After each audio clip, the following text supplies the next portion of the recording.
Work, life, and leisure. How did a man learn to work? How did the lifestyle of the people change?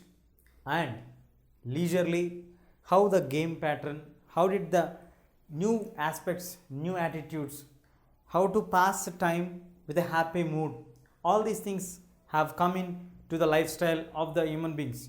In the modern days, we generally find that people are always habituated of their work culture, of their lifestyle, and then their spending of the leisure time. But this pattern has got developed only in the past 200 years. So what happened in the past 200 years? The past 200 years was the growth of the cities in the contemporary world. The present world what we are looking of is the growth of the cities which we have today. And now, as in the initial phase of the lesson, we have the introduction of the lesson given by a person, writer especially from India. In 1880, he wrote a book. The writer name is Durga Charan Rai. Durga Charan Rai writes a book naming like Devnagar Mariti Agaman. Devnagar Mariti Agaman. Devganar Mariti Agaman. This is a Bengali word which means that the God visits earth. This is an illusion story, like how Plato used to write, imagining how he want the earth to be, how he want the Greek city states to be. In the same manner, we have Durga Charan Rai writing with the utopian ideology of, if suppose God visits the earth like Brahma, what would he feel looking at the modern city? That's what he want to bring out in his writing. He want to focus on the latest updates which happened by that time, not till date. By that time means the later part of the 19th century, how the cities got transformed or how the person's life got mixed with the society, how the attitudes got changed. All these things he want to analyze and he want to bring it to our notice. Now let us see what did he want to bring it to our focus of attention. He, in his book of God Visits the Earth, he is taking the god Brahma, the creator. According to the Hindu mythology, there is a significant place for the Lord Brahma. So, if Brahma comes to earth, he is accompanied by one of his friends. His name is Varuna or the rain god. So, Brahma is not coming alone. Brahma is coming with one of his close friends, the rain god Varuna. So, when Varuna and Brahma are coming, they boarded a train. So you cannot ask me a question like how can Brahma and Varuna are boarding a train? They will be coming from the heaven, so how can they board a train? This is just an utopian story where you cannot check the facts, like if I want to travel from one place to another place, I need to take a ticket, I need to board into the train, all these things. So these all things are not necessary and mandatory when we are writing a story, that too on an utopian basis. Here, when Brahma the creator and his friend Varuna both are traveling in a train, they were first of all astonished and shocked looking at the large size of a train. A moving house, they called it as a moving house because it's like a house where you can do everything and you can be moving, you can be eating, you can be sitting, you can be sleeping. So somehow that was astonishing for them by that time. And they were also astonished looking at the growth of the factories, industries, and they were also looking at the marvelous metropolis buildings, the museum buildings, the high court buildings, the administrative buildings, then moving on to the houses of the viceroys, and all these things gave a significant picture for them that Kolkata during that period was really a very fast upgrading city, a very well planned city, and it has seen its rapid growth in a very short span, as it was initiated by the Britishers, as it was for the long time run as an administrative capital of the Britishers. So during that period, they also have seen that Kolkata is a place where you have full of opportunities for the people to work. It's a possibility for the people to come here and to earn a livelihood. And they also were very much interested because looking at the availability of the items at very less cost. The writer also puts a point saying that Brahma was so much inspired with the less prices that he want to get down and he also want to purchase a pair of shoes. Then you may get a question like, how did Brahma know about the currency of India? He is coming from somewhere else. That's what I told before. It is an utopian story. It is an imaginary story. It is not compulsory that whatever you get in the story, it should be in the real life. It is a story. So please remember that point.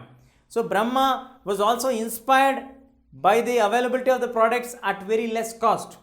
And then they were also astonishingly fact that there were no social barriers, there were no caste barriers, there were no religious boundaries for the people.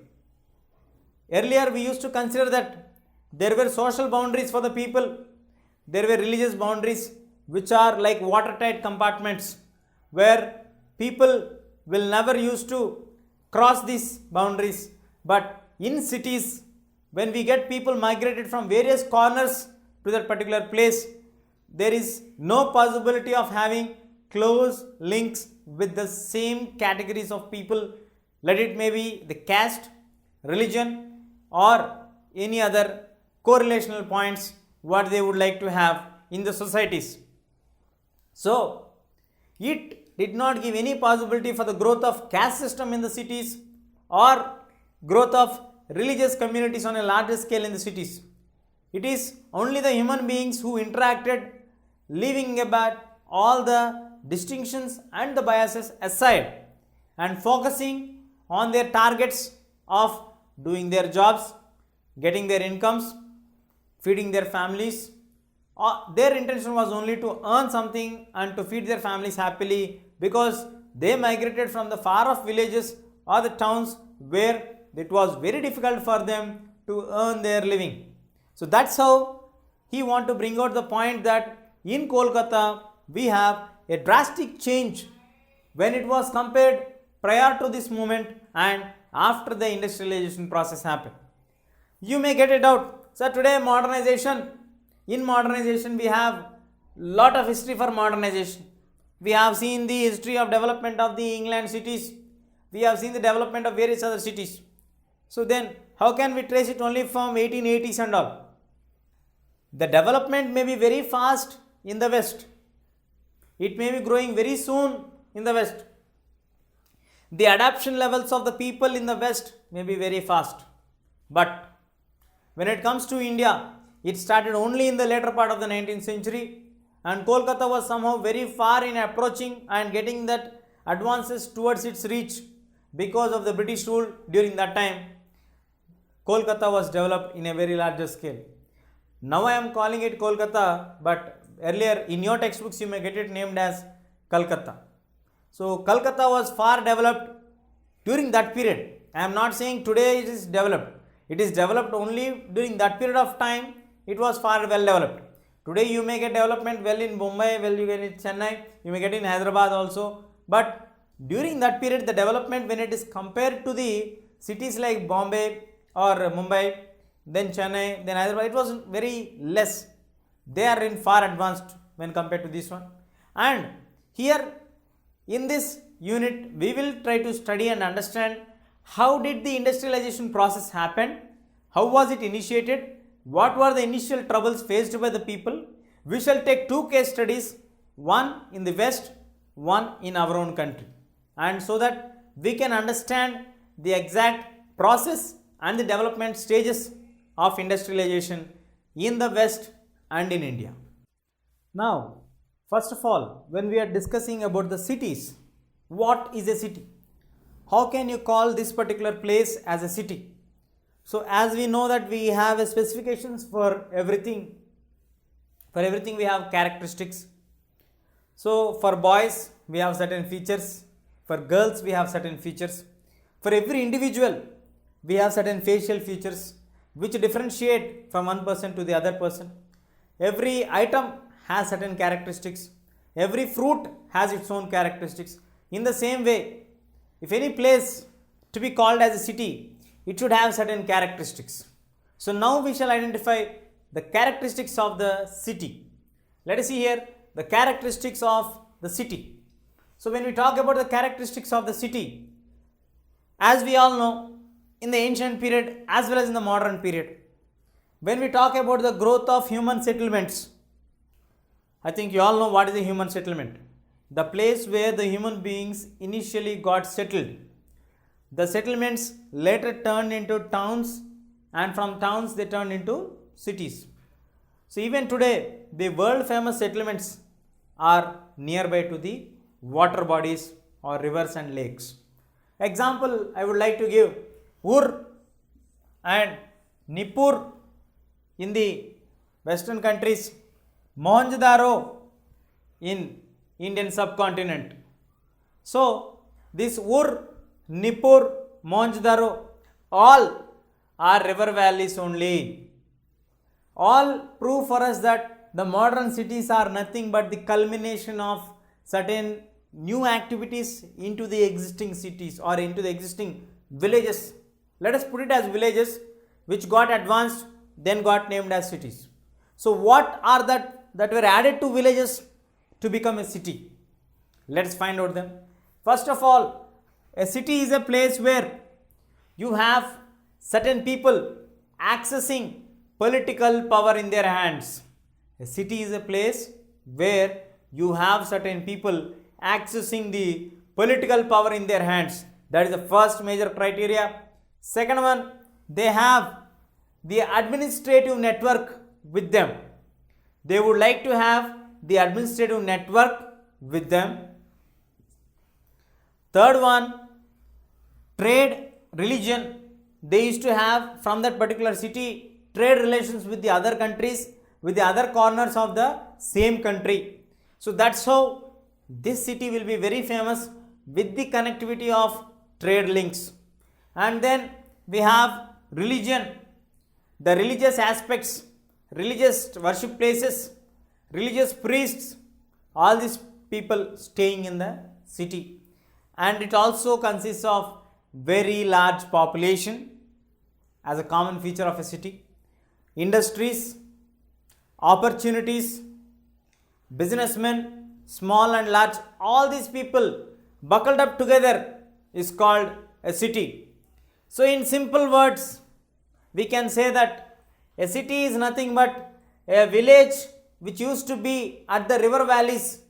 After a long period of time, with the accommodation of more number of people and with the getting the people involved into the political power, having the administrative network, able to run the administration, then moving on to the trade links, establishing the trade links with the other places, religion, having the religious worship places, religious gurus staying there, and last but not the least, growth in the categories of industries, in the category of providing employment opportunities for the people from the nearby places. These all together can be called as a modern world called urbanization. In the modern world, we call a city is nothing but a place which got urbanized from a village. A village which got urbanized will be termed as a city. So, in order to understand the history of urbanization, we need to focus or do a case study on one of the best cities in the world. Then you can understand how did the process of industrialization got developed, or how was the process of industrialization or urbanization initiated first, and how did it reach to the long journey it was found today. Now, what is the busiest city in the world? I think you all know the most happening city, the busiest city is London. Even during the 19th century or present day also, the most busiest place or the most highly advanced city is London, and the next most busiest city or highly advanced city, most commercial activities going on city in the Indian subcontinent is Mumbai. So London and Mumbai would be our case study aspects to understand the history of urbanization which happened in the past 200 years. Now we shall discuss about industrialization and how did the process of industrialization got influencing one of the fastest growth cities during that century, even today also, London. So as we all know, the process of getting industrialization has been involved from the process of industrial revolution. Industrial revolution is a change from handmade goods or the man-made goods to a place where the machine does everything. So from handmade goods to machine-made goods, how the transformation got changed and how did London experience this one? Though London has been one of the cities which got erupted up at the side of or the valley of river Thames, then if you look at the map of London growth from 17th century ending, it starts growing on as a small circle to a very larger circle. So how it got growth like that? How did the London was able to attract people from like that? Some of the historians remark this one in a different way. Let us see here. Most of the western cities are largely rural. Then why do we call them as cities? We never call them as cities. Today we are calling them as cities, but previously they were all rural areas. And it was only an exemption to Leeds and the Manchester regions where you have the growth of cities, where you have seen the establishment of some kind of industries, some kind of recruitment for the people, some kind of opportunities available for the people. That is the reason why these places like Leeds and Manchester were being the industrial places or the business places from where the business can be done. So, as if you look at the statistics of the growth of the cities, most of the people around London, let us take the statistics of London here. But before going to London, we shall find out what happened in Leeds and the Manchester. The Leeds and the Manchester were the cities where in 1851, in the year 1851, 3/4 of the people migrated from rural areas to the region of the Manchester on a hope, on a dream to come here and lead a better life when compared to staying in the rural areas. So that's how the initial stage of migration started towards the city of Manchester. Now, sir, in Manchester we have some industries because in the previous lesson also we have seen the competition from the local trade. Britain people always used to encourage their own products. They used to put extra import duties on the Indian products. So that's what we heard about Manchester, it's fine. Then when it comes to London, the concept is different because in London you don't have any large factories which provide opportunities for you, because it is rightly remarked by Stedman Jones that London is a city of clerks, shopkeepers, small merchants, small masters, small sellers, beggars. It's a place where you find all small things available. It is not a city where you have large industries established. So you can dream and come here on a job or an opportunity or to survive in a better place. So here Stedman Jones' point of view is that when we talk about any other city's growth in the world, the process of urbanization or industrialization was always marked with a growth of a huge industry or an establishment of a huge industry. But in London, the case was different, where the city was always branded with the city of clerks, the city of shopkeepers, the city of small petty workers, the city of small skilled artisans. So how can this city attract the people from various corners? Let us look at the statistics, how the city got attracted towards itself. In 1750, when the statistics were taken, 1 out of every 9 members in the society of England and Wales Islands you love to be in the city of London, the city of colossal city, the city of London. If you look at the statistics still further, in 18th century, prior to this in 1750 as we discussed, the population was around 6,75,000, but by the time it came to 1810, it reached to 1 million, and within a span of 70 years, the population went on up to four-fold increase, that is nearly 4 times 4 million was the population. From 1 million to 4 million, the population has increased. It was a rapid change or attraction of the people. Then the fundamental question of doubt arises here. Sir, you actually expressed your view that we don't have any large scale industries. All are small. The city of clerks, shopkeepers, small masters, street sellers and beggars. So how can this city attract so much huge number of people? We were talking about the situation in the 19th century where a million population was a population of a country. So how can that much population got 4 times 4-folded extension to a 4 million? What attracted the people towards London? A serious study was made on this. So it's not that something which attracted towards London. The same industrialization attracted people towards London. But the case is different here. Only thing is large factories or industries were not established. Then what were established? We have 5 major industries, the core industries to attract people to London. The 5 major core industries are the cloth industry, fine cloth, cotton cloth, fabric cloth has been initiated from London factories. Then we have the footwear industries coming forward. The famous, world famous footwear industries were located in London. Then we have the wood, the furniture industries taking up ahead. Then we have the different metals and then the engineering products. After all these things, it is not left out. We also have the precision. What is a precision? A precision is a combination of different goods.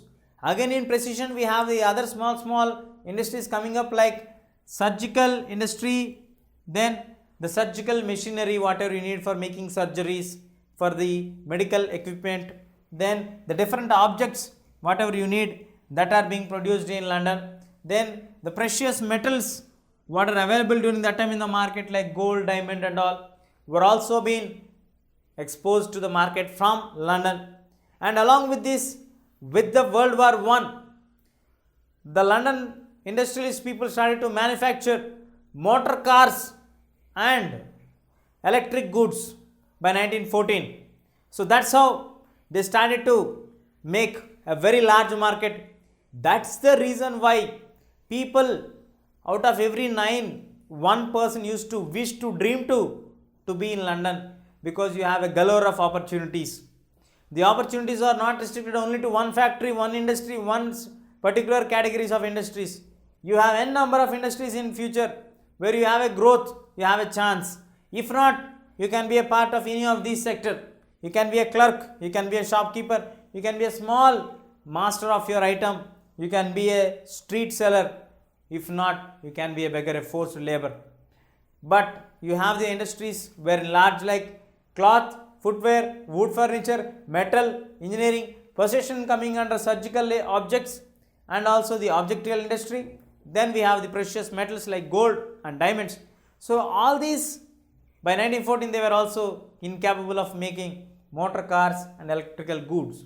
So all these made them to realize that in London, if we go there, we can find one or the other job, one or the other opportunity for us to survive.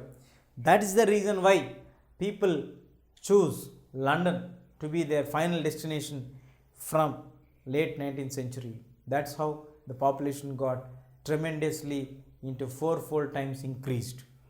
Now we shall discuss about the crime. Why we have to discuss about crime? Actually, we are discussing about the marginal groups which established in the city of London. As the population has been growing to fourfold times from 1810 to 1870, when we take the statistics, it became from 1 million to 4 million, nearly fourfold times it has been increased. That's what we have discussed in the previous part of the lesson. So as the time passed on, with the population has increased, the crime also started to increase in a very larger scale. And the astonishing fact is that in 1870s, when the research was made, nearly 20,000 criminals were found in London. 20,000 literally.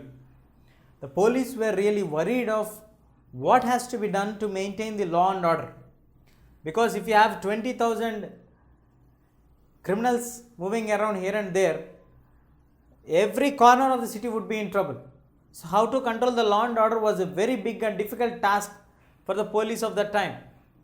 So the book written by Henry Mayhew wrote the book that studying what are the factors that really made the people to turn towards criminals. Why the people in London were interested to become criminals, because 20,000 is not a small number. 20,000 is a large number. So what are the factors that are motivating the people to turn into these criminal activities, illegal activities? Then he had made a study and he had released a volume of series of books on the attitude of the criminals and the problems of the criminals, and establishing the fact that in London you have criminals because they belong to the poor category people, underprivileged category people. The people, those who are not able to get access to any kind of jobs, those who will not able to get any kind of possibility of getting any jobs or education, these people only will try to do criminal attitudes or criminal activities, because there is no other alternative for them to do. The best possible alternative is to do these illegal activities and earn some kind of income for them. Yes, of course, there are some negative points. From the criminal's point of view, turning to be a criminal is not an easy point. There are also skilled people in this criminals also, who can do large number of misplacing some things or doing the thefts and all these things. Now moving on, so as a precautionary step, the situation of London was really an alarming one, because we need to take a call immediately, because 20,000 criminals roaming on freely, openly, it's not an easy task. It has to be addressed, it has to be questioned clearly. So the police were really worried about the law and order. So they were trying to find out what are the possible solutions for this one. They started to understand what are the best thing that has to be done. As the books written by Henry Mayhew brought into light that most of the people who are in the criminal attitudes or criminal activities were really suffering from lack of jobs. They were not given any access to any kind of jobs. And also in order to place discipline in the city, the polices were firm in their action. So the discipline, in order to replace discipline in the city, high penalties were imposed for the crimes. In order to get the discipline, high penalties were imposed for the crimes, the criminal activities, so that people would not restore them to go towards the criminal attitudes, because you need to pay heavy amounts as compensation amount. It's a crime amount. So then most of the people have come down, and if you don't do crime, what should I do? So whoever is there, the deserving poor people who needs jobs were given jobs by the government. Whoever needs jobs, the possibility of getting a jobs, but because of their poorness, they were not given any jobs. Those people were given the job opportunities. And not only this, during that time, one more growing scenario was that women were taken into the factories to work in the newly coming up factories, where women started to move themselves into the factories and started to earn. But it was a very short-lived dream. From most of the women who got employed into the factories were replaced because of the technological advancements which brought machines into the factories. So the number of workers required for the factories have come down. And we also, when women were thrown out of the factories, women started to search other possible opportunities for them. So most of the women got themselves changed into the domestic sector, where women were employed as domestic maids or servants for a very larger section of population. Out of the entire women who were thrown out of the jobs because of the technological advancements which have come, 1/4 of them got employed themselves into the domestic servants or domestic work activities. And later, in order to compensate their income, because as a domestic maid or servant they get very less amount of income for them, so they started to give their house for lodging and rent to earn some income. They started to do tailoring, they started to do washing of the clothes or making of the matchboxes. All these things were made in order to compensate their income. But as the time passed on, they were entering into the early part of the 20th century. The industrial progress started to boom up again because of the World War I. Again, the wartime industries gave again a boom for the women to come back to factories. So this brought back again women to factories. So now women are back to the factories. And later, Andrew Mirans writes in his book, he was actually a clergy who has studied the situation and wrote that The Bitter Cry of Outcast London, a book which was released in 1880s, which shows for us that the situations are not as easy as it was told.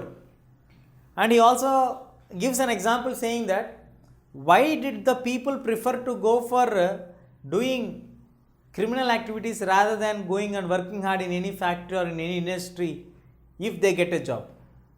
Because it was very easy for a 7-year-old child to get 10 shillings and 6 pennies per week.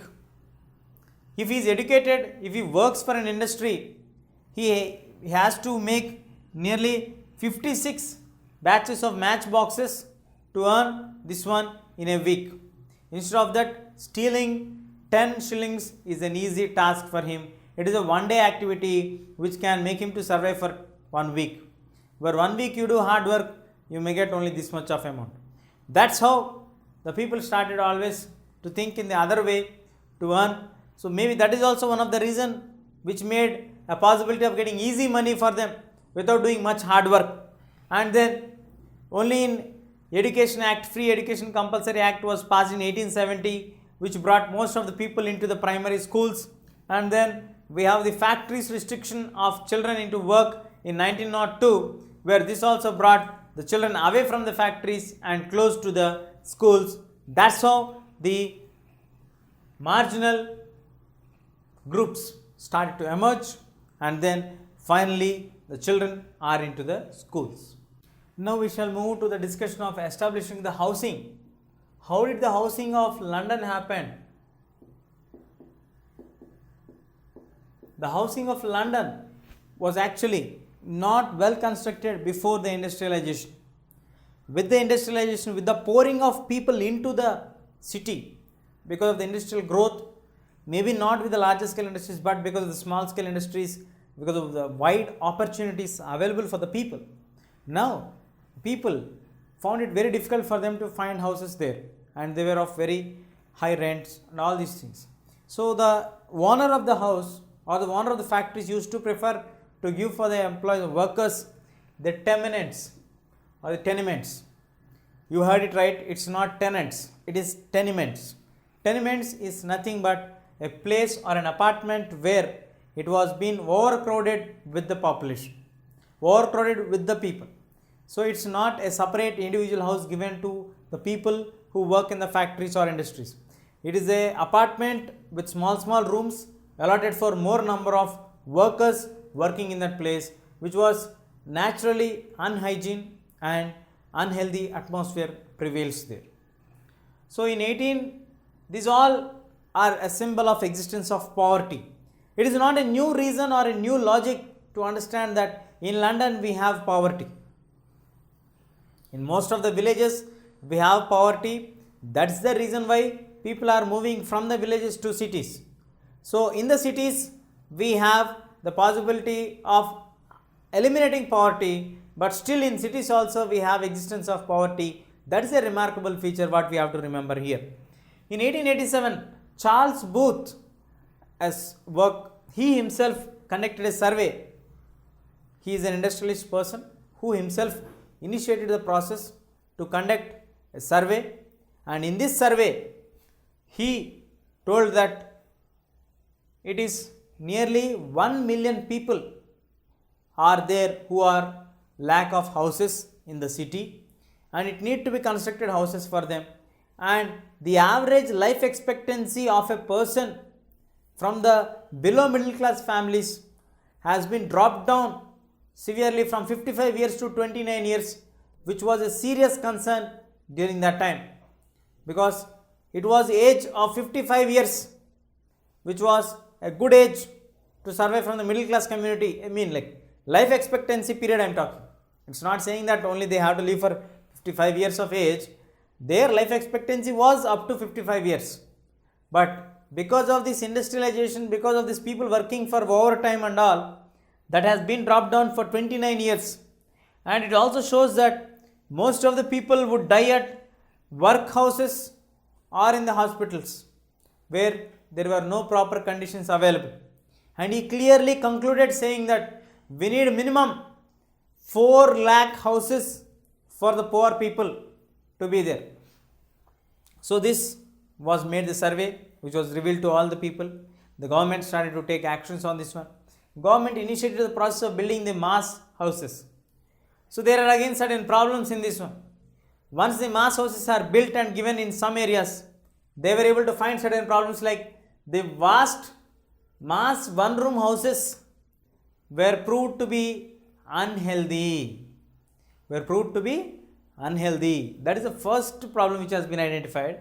The second problem is the fire hazards may happen in the mass one-room houses. One is we have health issues, second one we have the fire hazards, and the third one we have the fear of social disorder. What is this fear of social disorder? Because when we are looking at the time period when this is actually going on, it is going on in around 1920, 1917 to 1920, when the other side in the east, in Russia, we have the Russian revolt going on in a peak stage, where the system has been completely got transformed into a new system. So the people in England, especially in London also, were afraid that workers may also revolt and be rebellious and may demand for something else. So we would like to go for workers mass housing scheme, which stopped the workers turning them into rebellious. So that's how the housing started in Great Britain, or especially in focus towards the city of London. So in London there was no proper housing facilities available, but with the tenements which we have, the tenements were actually temporary houses or the apartments which were given for workers in a very large number, always overcrowded, and it proves that there is poverty in the London existence. Charles Booth, he himself made a survey in 1887.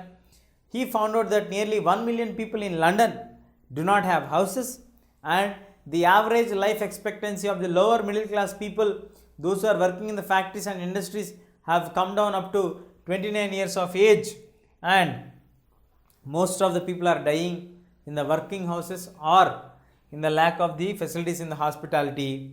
So it is must, he concluded saying that minimum 4 lakh houses should be the initiative taken by the government to build. And later, when the mass houses were built, the practical problems are this: vast mass one-room houses were built, which proved to be a health hazard, and later another identified problem was a fire hazard, and the larger point was the fear of social order, which was expected during that time. So workers mass housing scheme stopped workers from turning into rebellious mood. Now we shall move on to cleaning London. How did the concept of cleaning London has come? What is the necessity to clean London? As we all know that even in the modern cities we have huge pollution. So because we have more number of small scale industries established in London, almost the entire London was filled with a lot of pollution, and that's the reason why people are getting lot of health issues. Several attempts have been made not only in London, prior to this in Berlin and the various other places where the similar situations were in existence. So, in order to clean London, we need to have a healthy London. So, they decided to first of all decongest the localities, to make gap between the localities and the other localities, so that we can have certain amount of gap there. So, decongesting the localities was the first step taken. The next major step taken was green the open spaces. Wherever you find the open places, fill them with the trees so that you get some healthy atmosphere from there. Some good amount of fresh air will clean the polluted atmosphere there. And then rent control was another major concern, because of the people getting rents in very too high wages, more number of people are staying at very closed areas. Because of that, pollution is increasing. The aspects like releasing of carbon dioxide into the air, these all aspects have been increasing. That's the major concern. And during the time of World War I, where we have many people coming into Britain and people moving from Britain to other places, so the rapid movement of the people also made the government to restrict the rents during that period, and the demand for cleaning of the London went on to its peak during the time of the World War I, saying that we should have new lungs, otherwise we cannot survive here. So that is the severity of the problem can be understood from this line itself. And then looking at all these issues, the architect Ebenezer has made certain suggestions, like we will go for a garden city. A garden city is a place where it is full of plants and trees, where people can live and people can work. Taking the idea of Ebenezer, Raymond and Barry Parker created some garden cities where there was a single cottage houses. These single cottage houses were spaciously built and covered with the green park and everything. So with this location itself, we can understand like it's like a villas. So it was only for the well paid of employees, not for the other categories of people. Somehow it could not reach to all the other people. It could not satisfy the problem or solve the problem of London. And then people can live and work in the green city. That's what the concept what Ebenezer has brought into view. So looking at the problems and looking at the growing scenario around the world in 1919 to 1939, the Britain initiated the process of constructing housing for workers for 1 million houses. That means nearly 10 lakh houses were promised by the Britain to build houses for their workers, and in that they did not plan to build the apartments like the tenements. If you remember the tenements which are being overcrowded, so they started to promise to give a single family cottage. These single family cottages were not built at one place, they were built at various corners of the city. So this automatically developed the suburb regions. When the suburb regions and the cities have to be linked, the new mass transport systems were brought into existence. The necessity has been initiated with the building up of the new mass houses scheme. So that's how the cleaning of London happened. Later on, this became a widespread movement because people started to get scattered to different corners and greenery was built everywhere. That's how London became from a very polluted city to a pollution-less city. Now as we move on for the discussion of point like how did the transport system got developed in the city of London. As we all were discussing that the housing situation made the Britain to take an initiative to build nearly 10 million houses during this World War period. So once they started to build the houses at the different corners of the city, now the necessity for the transport system has been erupted up. So with the popping up of the necessity of building the public transport system, a new public transport system, because people need to travel from one region to another region. So initially, though there were certain disturbances, certain negative implications saying that this would not be successful, this would be a failure, this is a very dangerous transport system, all these things. In London, the underground railway system was being laid for the first time from the city in and out, where on 10th of Jan 1863, that is from Paddington to Farrington streets where nearly 10,000 people are being transported during those times, and later on by 1880 it was became the most vibrant transport system by having 40 million people using this system. So it clearly shows for us that initially people were afraid because we have to travel underground. Till that time we were not aware of any such kind of things which are going on. So when we are traveling underground, the experiences were also recorded saying that we went in underground where there is nothing left out, only carbon dioxide coming on, only coal is present there. If something happens there, it would be a life disaster thing. Yes, of course, if something happens under the ground, it was really a very dangerous thing. But the efforts were made in such a way that this has proved to be the best transport system ever since in the history. So once the transport system being successful in London, this has been copied at various other places. So the iron monsters and the unhealthiness because of the road transport or because of the railing of the railway network, when they were laying the railway network, the Bombay and Sons, the book written by Charles Dickens, mentions it very clearly that initially there was a lot of negativity against the underground railway network system. So he wrote a book compiling all the negative implications of that one, of the society, what they felt during that time.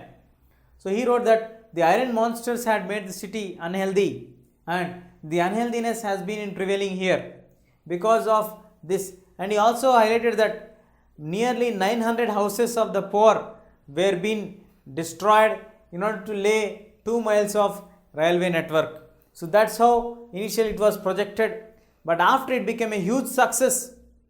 Huge means a very huge success. In 1863 we have 10,000 passengers. In 1870 or in 1880s you have 40 million passengers traveling through this. So it shows very clearly how grand success is this one. So that's how it went on to a very large scale, and later on all the developed cities or the advanced metropolitan cities like New York, Tokyo and Chicago could not resist themselves unless they have kept their own underground underground railway network transport system available to all the people in those places. So this increase of the transport system connected far off places to very close regions, far off regions in the cities to very close destinations, because till that time man found it very difficult to travel from one region to another region. But this rapid fast transport underground system connected the large lands to very close places. So these all developments initiated a good change not only in the higher rich classes but also in the middle classes and the underprivileged classes people also, to travel to far off places to provide their daily activities, to fulfill their daily duties, in order to search their job opportunities also. So what was the impact of the growth of transport system on the lives of the people in the city? That we shall find out in the next part. Now we shall see how did the society got changed. As we discussed just now, that the transformation of transport system brought large area of the city into a small village pattern where you can travel from any corner to any corner within no time. So this has brought people closer. After getting people closer, the society got also struck with the transport system. Can you imagine how a society can get struck with the transport system? Yes, the influence of that will fall definitely on a family. So in our families earlier, prior to the transport system got advanced, it was a production unit. When we discussed about the weaving, cultivation and all, the merchant used to go to the families where the houses were there in the countryside. There he used to give a contract for the people to work for them. So the family acted as a production unit during that time. All the family members used to work collectively during that period. After working collectively, they used to give the product to the merchant. Later, the family became a political decision making unit. Whenever it is necessary to make any decision, the family members all used to discuss and then take any decision. So it also acted as a political decision making unit. Later, it got transformation. The family got transformation into a new style, a new pattern, where the bonds between the family members husband and wife got loosened. The ties, the relations became loosened. They were not as close as they were earlier, though they live in large houses, but the relation and intimacy became very loose between them. That was not able to bind the marriages further. Marriages started to break down. The institution of marriages were really started to break down in a large number during this period of industrialization growth. And especially the women of the upper class who got breakdown from their marriages and whose children have maids and caretakers to make the work burden reduced for the women also feel very much isolated during this period only, because the family initially was to be the collective work activity, either for production or for political decision or for any work. They all used to sit together and discuss the things and finalize the things. But when it got transformation, when they were able to get their own job opportunities, when they started to move and to get access to different places, they got new relations. The old existing relations and ties of the families started to become loosened, and the marriages started to break down literally, and the women of the upper classes were started to feel largely isolated, though they had many number of workers, maids to take care of their children, to cook, to wash the clothes and everything. So that's how sections of people started to get dissociated with the regular cultural values what we had prior to the industrialization. So men, women and family, the role, earlier men and women would together become a family, but now because of industrialization they gave a, yes, it is 100% right to have your individualism. That gave a large growth of the individualism attitude, wherein from the rural backdrop we have the collective values of performing the duties. As I mentioned for you earlier, that from the rural, if you look at the family was acting as a production unit, family was acting as a decision making point. But when we have the industrial growth, they started to move on to get individualism. Me, I, self attitude has to be developed here. Then the unequal access to the people of both men and women created a lot of confusion and chaos between their relationship. So that's how women and men start to become unequal attitudes here. But the other major thing which changed the attitude was that men started to prejudice the women when the wartime became, prior to the wartime, when the factories were replaced by the machinery, women were forced to move back to their houses, and a strong step was taken by the men to prejudice that women would be restricted to the household only, and any corner of the city you find more number of men searching for work or playing the work activity there. And then there were a movement done for 10-hour movement restricting the time period of working in the factories, where most of the men participated and very few women participated. So that's how women were very late in getting into the political movements also. So the inequality started to sustain back again in this society, where in the London city also, which is considered as a far well advanced city. But because of this industrialization, this has given a chance for the people to get lot of time on Sunday, where there is a gap for them, where the mass time gap is there, and in order to spend this gap time or this large Sunday time, what were their leisure activities that made them to develop because of this individualism or because of the cultural city culture?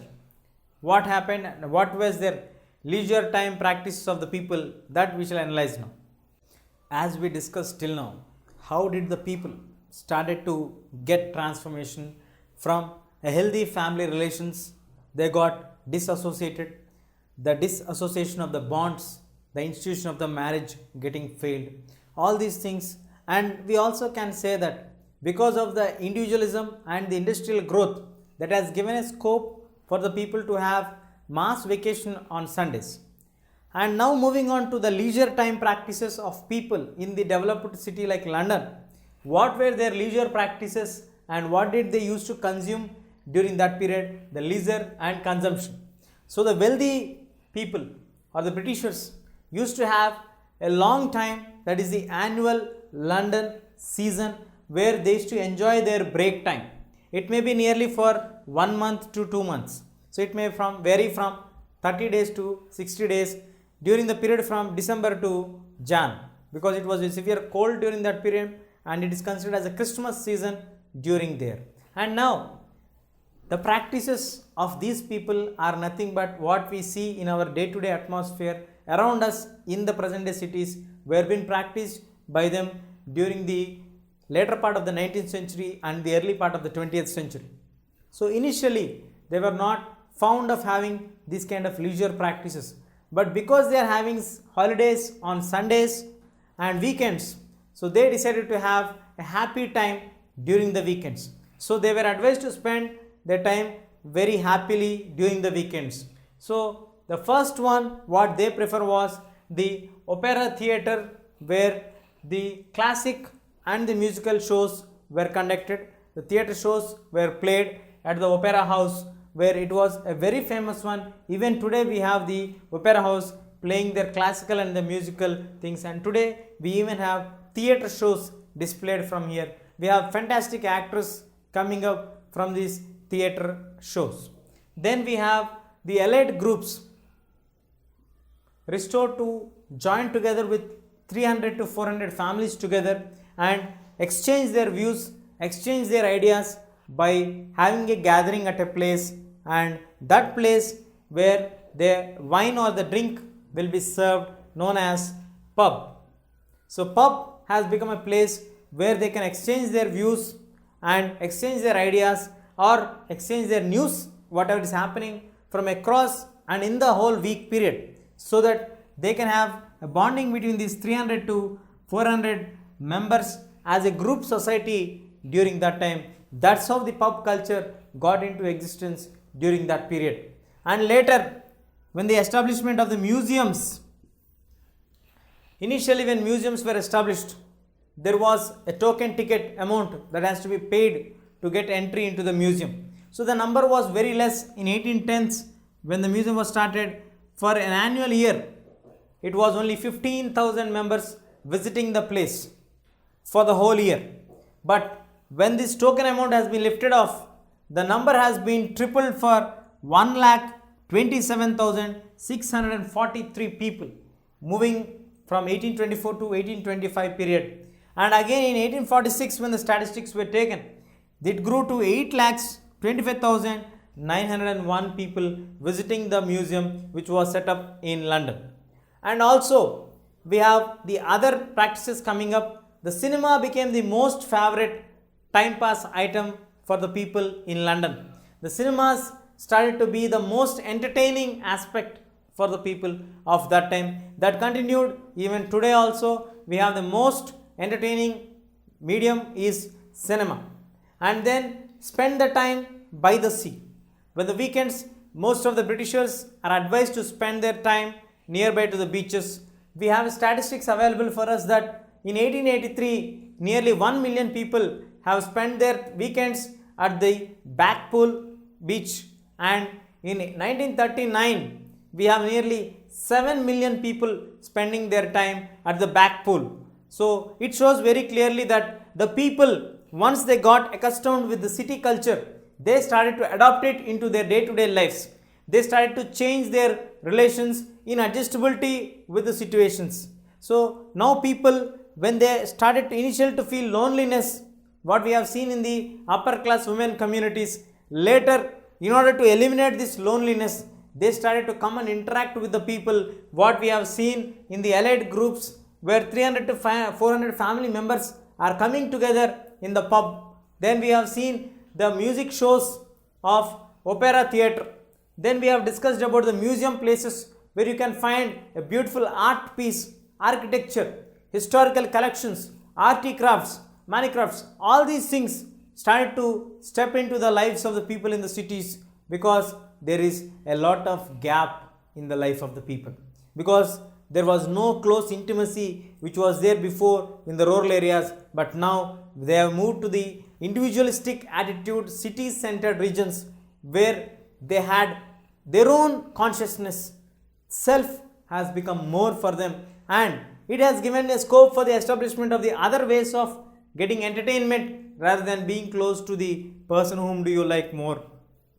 The cinemas have become the most influential medium of communication or a time pass medium, because you can go and sit in the cinema which is visualizing as well as an audio aid which plays for you in a very larger extent, so which reveals for us to get very large aspects for us. So all these things will make us to understand how can you understand the facts, or how can you look at visualizing something which cannot happen in real life can be happening in the cinemas. And then spending the time most valuably is spending the time at the sea, where it is considered to be a healthy, and it gives us pleasure for the people by enjoying at the beach time like small children. So 1 million people were spending their valuable time at the weekend times by the beach sides at the Backpool beach in 1883. That number has gone up to 7 million in 1939 at the Backpool beach. So these are some of the leisure practices which are developed during the later part of the 20th century in order to compensate the Sunday time of the people of the London. So their practices are looking at the music, watching the plays at the opera, allied group gathering in the pubs, organizing festive occasions, and then having their own meetings, attending or visiting the museums, and then watching the movies, cinemas, and finally spending their time by the sea. So these all are some of the collections of the leisure time practices and also the consumptions. So now wine started to become a more aspect common in all gatherings of the people, because whenever we have 2-3 people gathering there, as we would like to give tea or coffee in Indian context, there they started to share wine with all the people. So wine has been playing a very crucial role in all the drinks, wines and all, has been part and parcel of the culture of the city attitude. So along with this, we have different music getting up involved, and this got development into various other stages. That's how the time pass or the vast Sunday gap, mass Sunday gap has been finished or spent by the people in London by using all these different leisure time practices to spend their valuable time and consumption. Now we shall discuss about the politics in the city.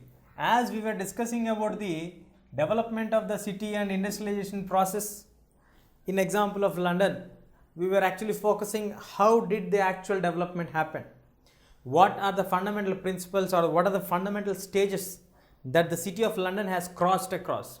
So now moving on our attention towards the political side, how did the people acquire the knowledge of politics, or how did the people come together to achieve something? That's what we are going to highlight in this particular segment here. Now looking at the issue in 1886 in winter, the London poor has been exposed in a riot. They were being completely exploded because of the starvation, because of the lack of food, bread. They were suffering a lot. Many of the millions of the London poor who got migrated from various corners towards London, as in the previous chapter we have discussed that London has been a place of attraction towards the people. 1 out of every 9 from England and in Wales would wish and dream to come and stay in London, because though London doesn't have any large factories to give exploded opportunities for them, but the small opportunities, small businesses which have provided opportunities for millions of people made London the place of attraction for the people to come in. But because of the bad weather condition, bad harvesting condition, the people were not able to succeed during that period, that is in 1886, during the winter period, when the winter was in severe condition, where it was in the extreme cold climatic conditions. People out of starvation, out of hunger, could not sustain. They came outside as a rally. So what happened? So the London people who were hungry, nearly 10,000 people did a rally from Deptford to London. So the first time in the history of the city, London, all people, especially the working class people, are traveling or walking on a special demand, requesting the government to do certain things to end up this starvation for them. So in their process of ending up the starvation or an attempt to make the government to recognize their point of view that they are being struggling, they are being facing hard time from the bad weather conditions. So they want to raise their voices very clearly. All have come collectively, nearly 10,000 people gathering during that time. 10,000 people would be a very large number. So 10,000 people gathered and they did a rally, who are very dedicated crowd because they are suffering seriously, and it's a realistic one. It's not the showcased political rallies what we see today, which are being paid rallies as most of the cases. But during those times, they were truly genuine workers who were thrown out of their jobs because of the implementation of the technology, because of the lack of opportunities, whatever may be the reason. These people are suffering a lot. So from Deptford to London, they did a rally. Looking at this, alarming to the shopkeepers, because as we discussed in the previous part that most of the city of London is having small merchants who are having their own shops. So all the shops were shut down until the police comes and take the necessary action to stop the rally. So again the same rally has been repeated in 1887, a year later, in which again more number of people gathered and they also did a rally in the similar manner which was being done in 1886. But this time the police, which are failed in the first phase to arrest or to stop the rally, this time they planned ahead and they came with a heavy force and army and they brutally suppressed the rally. So their brutal step has been recognized in the history. It has been marked as the Bloody Sunday of November in 1887, where the situation was completely out of control and out and right in the control of the army, which means that people could not do anything. They were beaten up, they were thrown away into the houses, they were pushed away from the rallies.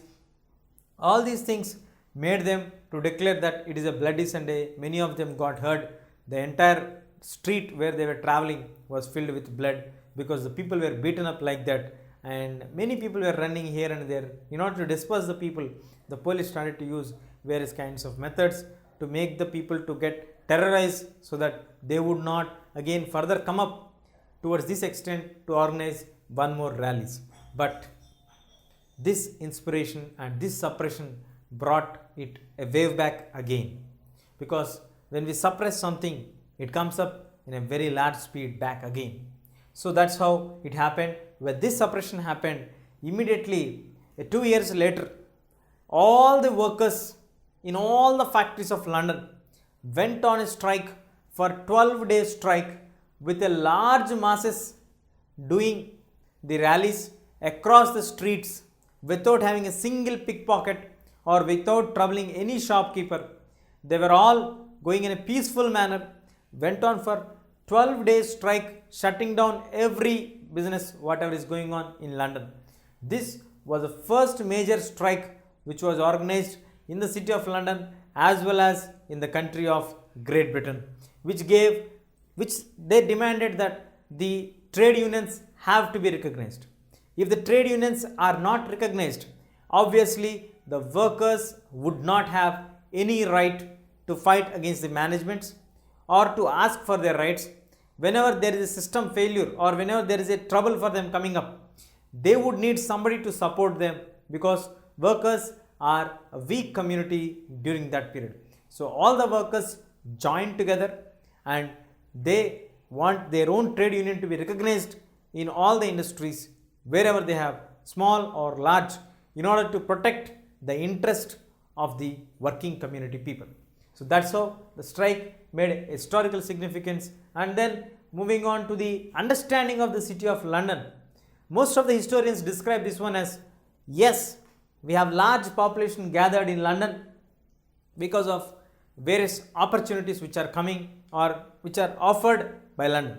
But the same way, the other side of the coin is described as, when a city is most populous, automatically you have a threat like the strikes or like indulging into illegal activities. As we already discussed, many of the people are got involved into the criminal activities.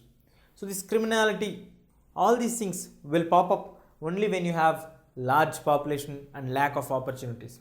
Yes, city may always provide a chance for you to get a better opportunity. At the same time, there will be a threat always behind the opportunity. So we should be very cautious when we are living in a large city, or the dynamic nature of the city itself is that when we have large population, there are certain good aspects, but at the same time the other side of the coin is that there are certain aspects which we need to be careful. If not, that may turn into the anti-social elements and they start to affect the society. So the politics in city was initially got struck with the severe winter session in 1886, when the London poor exploded of riots came out in order to express their solidarity and sadness because of the situation and request the government to do something. But looking at the growing strength and the huge mass coming together, the shopkeepers all will shut down their shops and requested the police to take the necessary action. But though they failed in 1886, in 1887, when the situation came up again, when the rally was organized, then the police were well prepared. They came up with a huge army and they suppressed the entire revolt, beating the people, hitting the people and destroying the people mercilessly. And that is the reason why it has been termed as a Bloody Sunday of November in 1887. So now after this, many would think that once it was suppressed brutally, automatically the people would not try to attempt these kind of things. But when we suppress something, it comes back to us in a very large manner. That's what we have learned from history. Here, once again it is repeated here. Let us see here. 2 years later, a 12-day strike was organized, where most of the historians were astonished. Though we know that in London, we have 20,000 criminals recognized legally, where we know that these all are criminals, where we know that they indulge in criminal activity. Even though they are there, out of this crowd, none of them have done a pickpocketing or indulging in any other activity, gathered, did a very large strike, requesting or asking or appealing to recognize the unions. The trade unions have to be legalized. Later, the large masses, conclusion of the historians is that city population would always bring a large opportunities. At the same time, we will be possessing a certain amount of threat. That's what we have seen in the example of London as well as in the example of Paris. Now, moving on to the city in the colonial India. As we all know that India has been the colony of the Britishers, popularly known as classical colony. So the one of the major cities, or the let us move on saying that the first city which developed in India was Bombay. So prior to this, what we have discussed till now, that the city of London, the first well advanced, well developed so called city, started with the term of London. Now let us move on our attention towards the Indian first city.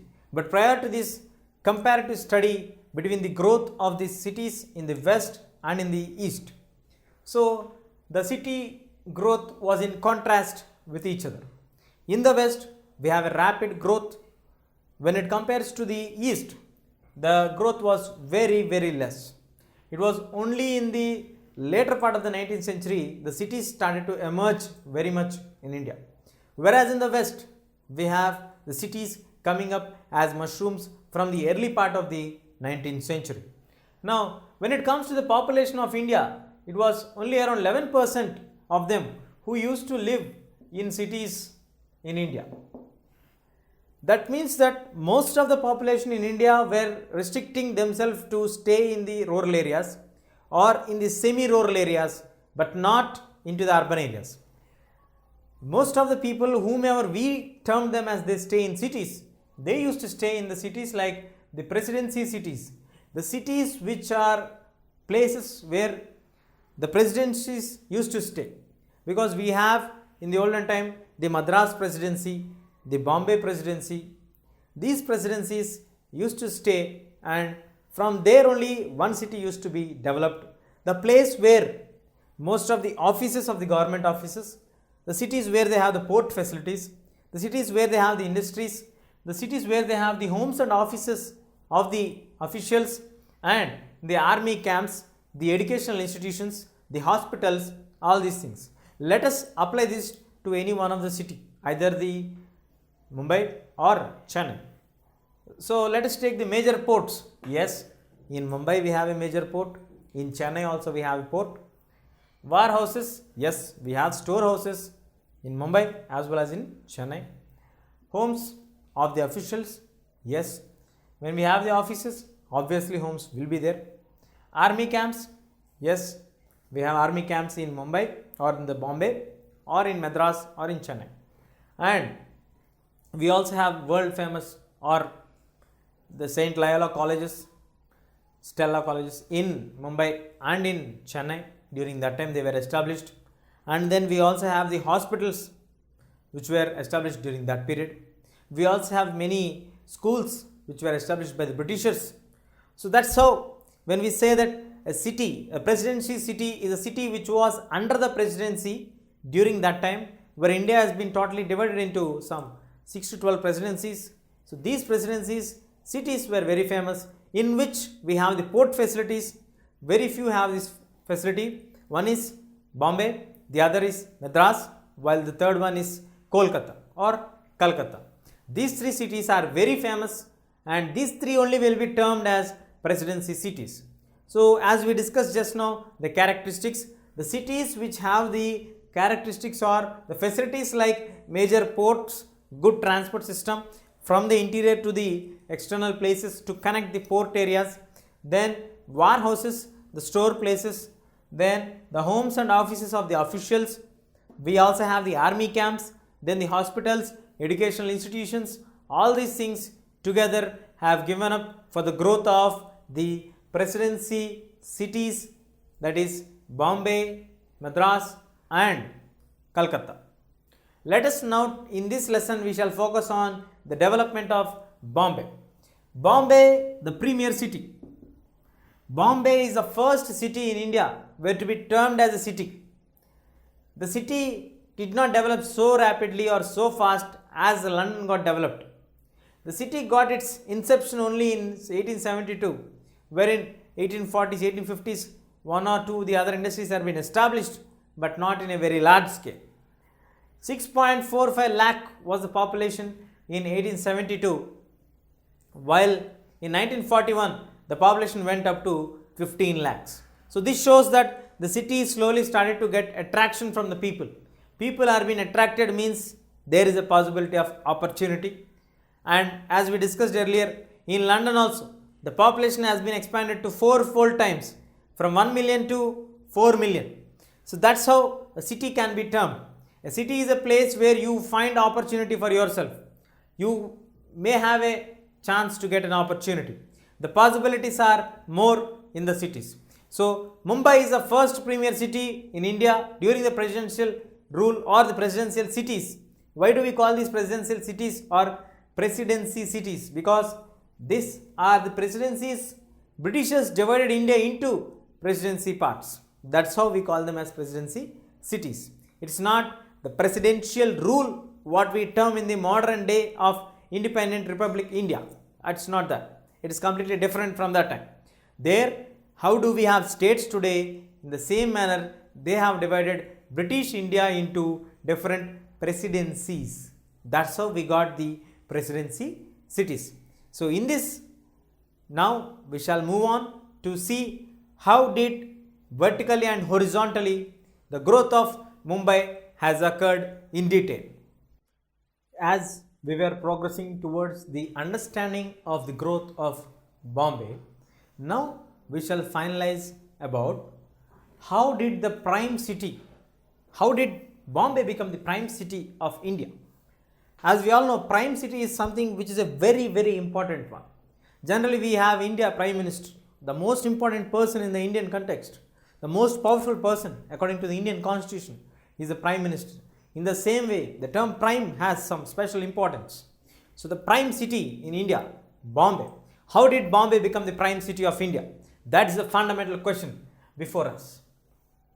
So in order to establish the facts and to know actually what happened to make Bombay to be the most attention grasping center during that time, Actually, Bombay was not part of the British India domain at all. Bombay consists of 7 island group together, and Bombay was initially occupied by Portuguese people. So in the first part of the lesson, we shall now understand that Bombay was not at all occupied prior to this by anybody else. Bombay was occupied by the Portuguese. Portuguese later on, how did Britain establish their headquarters in Bombay then? How did Bombay become the prime city in British India if Portuguese are the people who occupied the city first with having establishing their authority? You may generally assume that maybe Britishers and Portuguese people may had a war which resulted in the defeat of the Portuguese, and with that the Britain might have occupied the Bombay.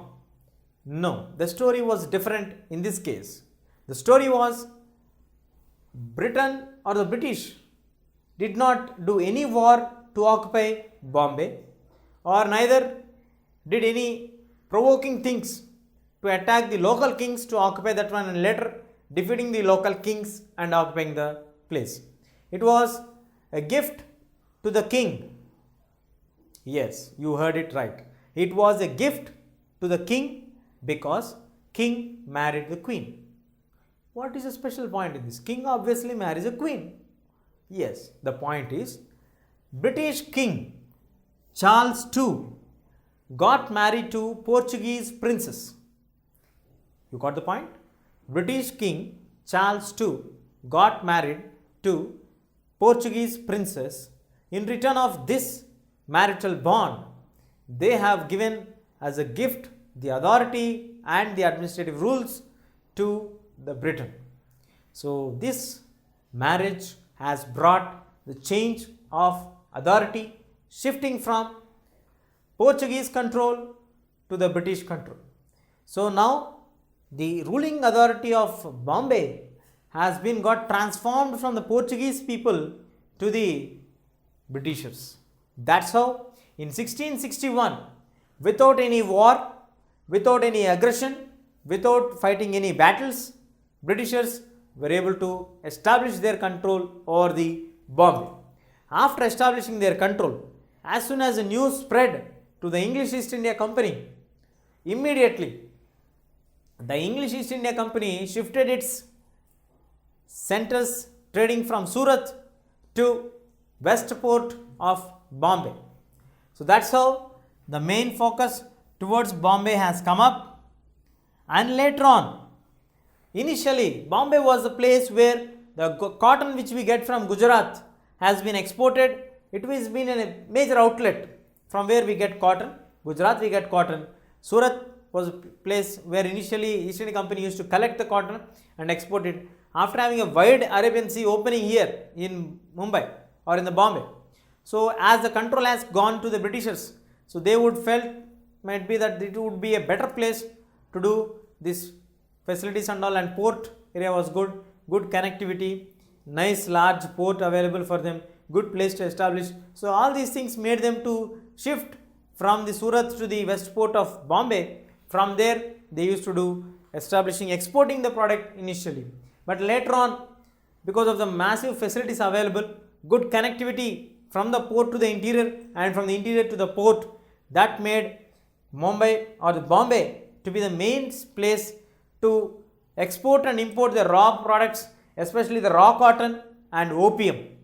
With the getting up of the opium trade into India, Mumbai became one of the most important administrative centers for the Britishers.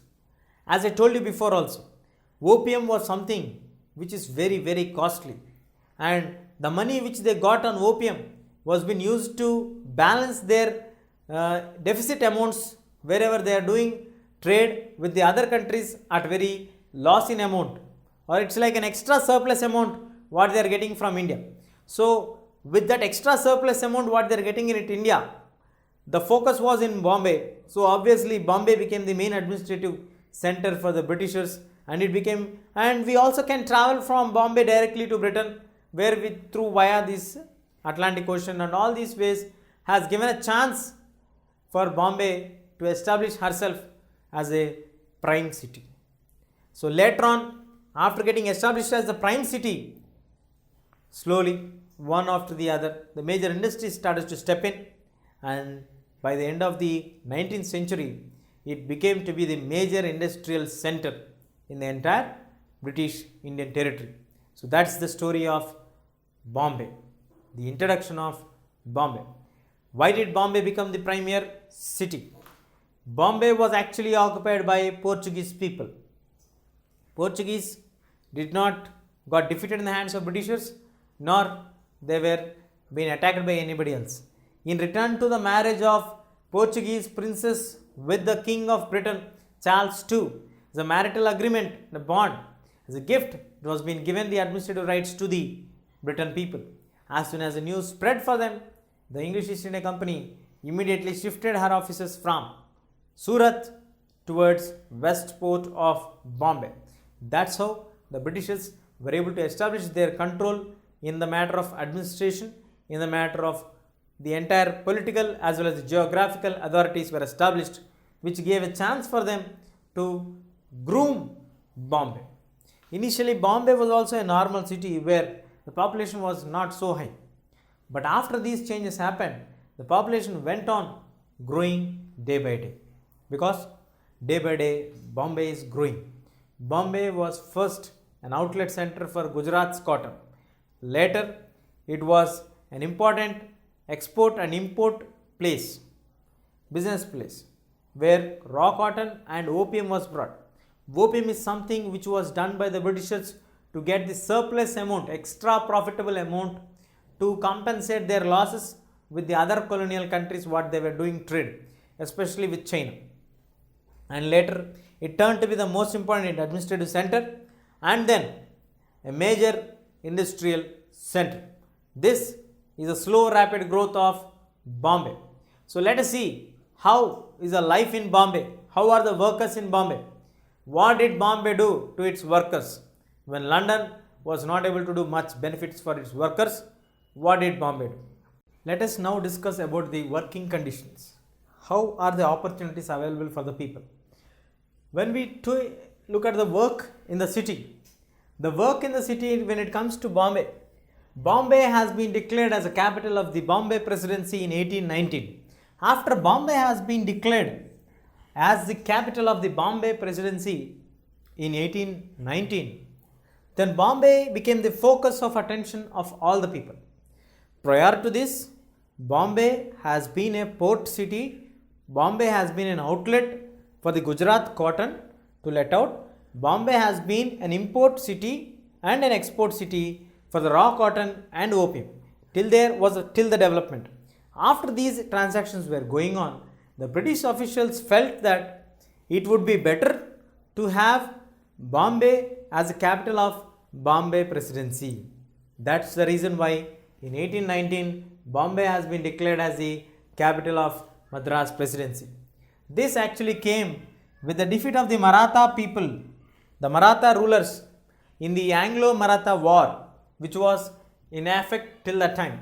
So once in 1813, 1815, the Marathas got defeated gradually. The strength and the hold over the Bombay became weak, and Anglo people, means the English people, were successfully able to establish their control over the entire Bombay region. So later, after this, slowly the many opportunities have come up. Initially, the development was only because of the establishment of the mills. First mill was established in Bombay, that is a cotton mill, in 1854.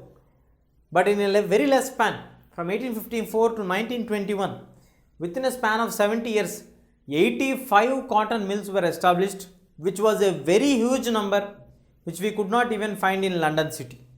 So 85 cotton mills accommodating nearly 1,46,000 workers working in that one. In this 1,46,000 workers working in the mills of Bombay are not basically from Bombay. It is only 1/4 of the people who belong to Bombay. The rest of the people all have got migrated from the nearby districts of Bombay. The nearby districts of Bombay, from where the huge population crowd has flux in was Ratnagiri. The Ratnagiri district has been the major people from where the people have migrated towards Bombay. So that's how the people started to walk in towards Bombay by the ending of the 19th century. And later, let us now see what is the women percentage of work. Women were also accommodating nearly 23% in 1919 to 1926, while this was after the First World War and before the economic crisis and before the Industrial Revolution happened in a larger scale, where machinery has been taken into a large scale in the later part of the 20th century beginning. So the third decade of the 20th century, where the machines have been started to replace most of the work made by men and the human.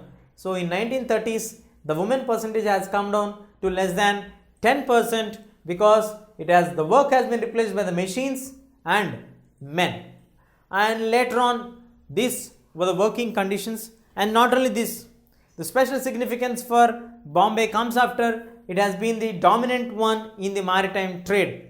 Any trade in relation to maritime, the first preferred place is Bombay, while railways have also been a connecting point between the north and the south, where railways also have added to bring more migrants into Bombay, as well as at the same time the famines at the Kutch, the Rann of Kutch in the upper part of western India was also given an opportunity, because when there is a severe famine there, the other possible channels where you can sit and look to get some kind of possibility to live and survive is Bombay.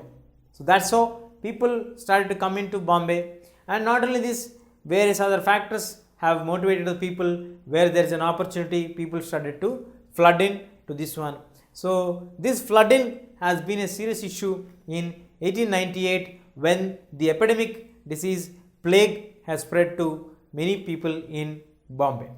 So the officials have forced the people to go back to their native places because of the spread of the disease, and they were afraid because of the loss of the human population. So nearly 30,000 people are forced to leave Bombay during this 1901 period, when the plague was in its extreme phase. So that's how the work, the scenario, the opportunities of all people were in Bombay. So what about the housing condition? How did the people stay? Because the next major problem what we get is, first you need to get a job. So you start to move in or migrate into the city. So once you get migration from various corners into the city doesn't get expanded. People are coming, the population is increasing. That doesn't mean the city is going to get expanded because population is coming in, dumping in. City doesn't increase its land area horizontally, vertically, or in the length and breadth of the area. So the length and breadth of the area remains the same. The number of people inhabiting the city are increasing now. So what happened for the housing in Bombay? That we shall find out. Now, as I told you that horizontally and vertically, the length and the breadth of the city does not increase with the dumping of the population from across when the migration happens. The same problem occurred in London also. But the situation is completely different when it comes to India, especially Bombay. What happened in the Bombay context? Let us see here. Bombay was overcrowded. London was also overcrowded. In London, every Londoner used to have 155 square yards in 1840s, where it has been an average number of people staying in that land were 8 persons. When it comes to India, especially Bombay, 9.5 square yards was only left out, and even in that also we have 20 people. That's the density of people staying in that particular less land. It shows the severity of the people staying in that particular place. So the population has grown 4-fold times, larger and larger.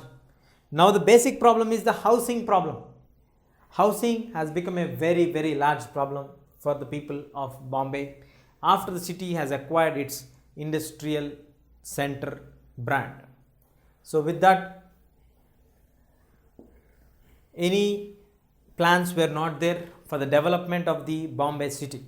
So without any plan, the city has started to grow on, houses were growing on.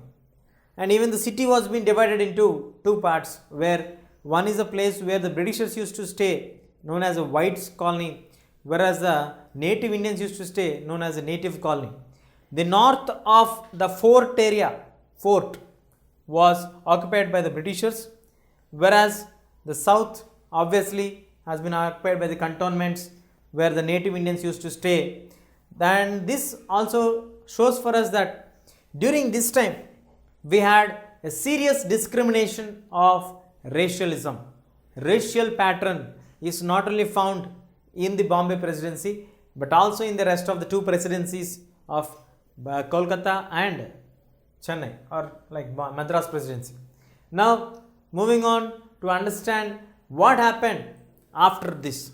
As we have discussed the population coming up, turning like this, what is the further development that happened? So with the rapid growth, as I told you, length and breadth would not increase. The house has become scarce and water supply has become a serious concern by 1850s. Is it the case with all the Indians? No. The rich, Parsis, businessmen, Muslims used to live in a spacious bungalows and the sprawlings. The spacious bungalows and the sprawlings symbolize their wealth and filthy rich nature, where their houses are very spacious. The spacious bungalows and the sprawlings were the houses of the Indians who were belonging to the communities like Parsis and Muslims. But contrast to this, 70% of the Bombay used to stay at the chawls. These chawls are built as a multi-storied buildings where they don't have proper accommodation facilities. They even don't have private toilets for every single room story. And 90% of the people, as most of the people are mill workers, would prefer to stay nearby to the mill region so that they can walk and approach to their workplace. So that is the reason why they have established a mill village named Girijan Gaon. This Girijan Gaon is just 15 minutes away from the most famous mills in Mumbai, and this is the story of the chawls, where multi-storied buildings were built in 1860s. Is just like a replica of the tenements which we have discussed in London, and most of the tenements are owned by the people, private merchants and the private business people, where they used to give rent for more number of people. And because of the cost of rent, heavy rents, the families were forced to stay in a single roomed houses, where the single room stalls, because they can't afford to stay in a very large place. In 1901, when the statistics were taken, nearly 80% of the families were staying in these chawls of Bombay. And the astonishing fact is that daily morning we find, with the scarcity of water, one woman fighting with the other woman in the daily morning scene in Bombay chawls. But when they were fighting, even though they were fighting for water, the observers have remarked that most of the houses were kept very clean. Though there was a huge scarcity of water, the houses were maintained well cleaned. That's the astonishing fact of Bombay chawls. So that's how the housing was in the initial stages. Bombay was overcrowded when compared to London. In London you have sufficient place for the people. It doesn't mean that in India, in Bombay, we don't have sufficient place for the rich people. Yes, we have spacious bungalows and the sprawlings for them, but most of the people, nearly 70 to 90% of the people, those who are working for the mills in Bombay, used to stay in the chawls or the multi-storied buildings, where they even have to shut down their doors continuously because of the buffaloes, because of the gutters. All these things made them to be shabby, dusty places. And even then, even in the hot, humid summer, they have to close their windows and stay inside. These all are the difficulties which are faced by the common people during this period because of the lack of the proper houses, and in order to could not be able to afford the heavy rents which were stationed during that period. So these all possibilities made most of the people to stay nearby in the villages known as mill villages or Girijan Gaon, which is a nearby walkable distance for 15 minutes from all by established mills, so that they do not find any difficulty in going to their mills and coming from their mills. As in the progress of discussions about the homes and the neighborhood, how did the household problems got solved in Bombay? So with the scarcity of the homes in Bombay, they became very small to the people, and we all know that most number of people, as 80% of the families are living in the chawls of Bombay, which are very small houses literally. So automatically the neighboring the streets all were used for various works. So the streets were used for various activities. Those activities can be branded like this, like for cooking the items or cooking their food, everything, day-to-day activities, washing the clothes, after washing the clothes, night time to sleep, and then to have liquor business, to do liquor, to consume liquor.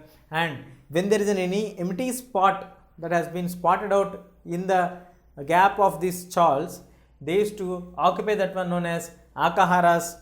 This occupation was also very high during that time by putting a small shop or putting a small any outlet where they can sell anything. As the time passed on, people started to get habituated of staying on the streets. That's what one of the famous writers, Parvati Bai Bore, remarked rightly, that she always used to see some kind of activity that is going on between the gaps of the chawls. There is a time where the leisure activities were also conducted in the gaps of the streets, where in the gaps, the chawls where the magicians used to come to perform their magics, the monkeys used to come, the monkey man used to come and put his monkey for display for the people. And it is also very scary for her to watch the Nandi bulls. The bulls, which are very strongly built, were brought there.